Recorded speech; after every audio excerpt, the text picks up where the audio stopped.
going to turn now south of the border to the U.S. presidential race. This week, President Joe Biden faced new questions over his age, and his response to those concerns may have made matters worse. Biden angrily defended his mental acuity and then mixed up the presidents of Egypt and Mexico. I'm well-meaning, and I'm an elderly man, and I know what the hell I'm doing. I've been president. I put this country back on its feet.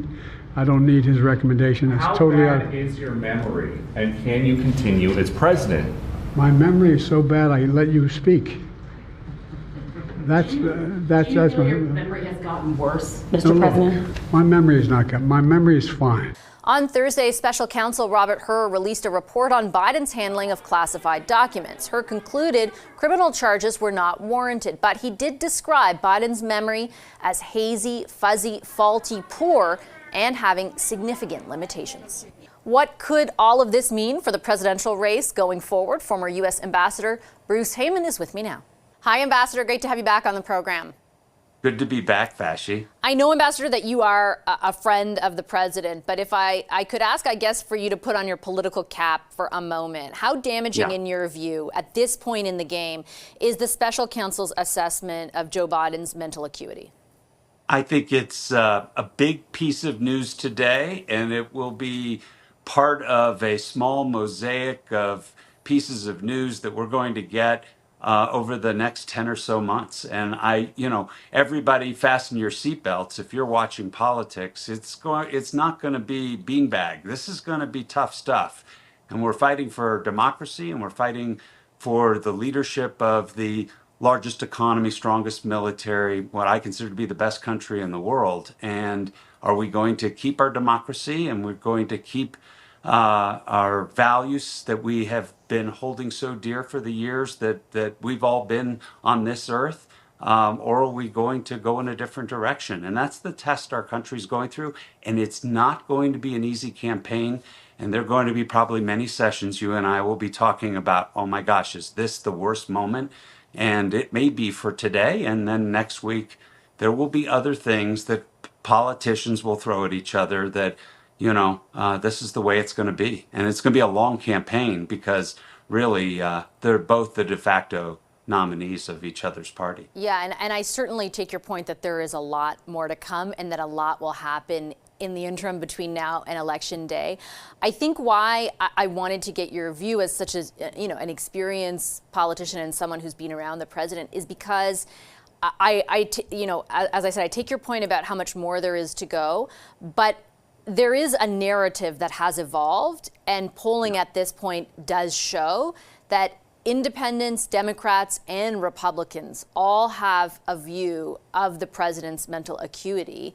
And this seemed to just punctuate that. Like if I were sitting around Joe Biden's team right now and I saw that report at this juncture in time, there has to be a reason that they got him out that night to address it right away.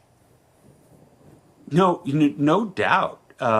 When you are 80 years old and you've lived your life struggling a little bit with a stutter, and that you're going through the challenges that a president goes through, and you're looking at every little bit.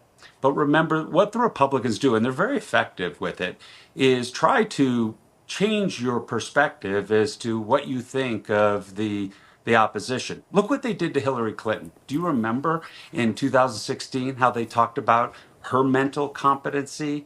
Does she have a problem? Is she sick? And they really drove that home. Now, it's been 8 years since then, and clearly that wasn't the truth. I have, as you've mentioned, known the president for nearly 20 years. I was with him during the Obama years in the campaign. He swore me in as ambassador.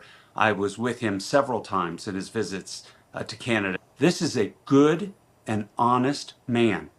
And I personally, in my interactions with him, have not seen anything that would cause the concern that was written in this document.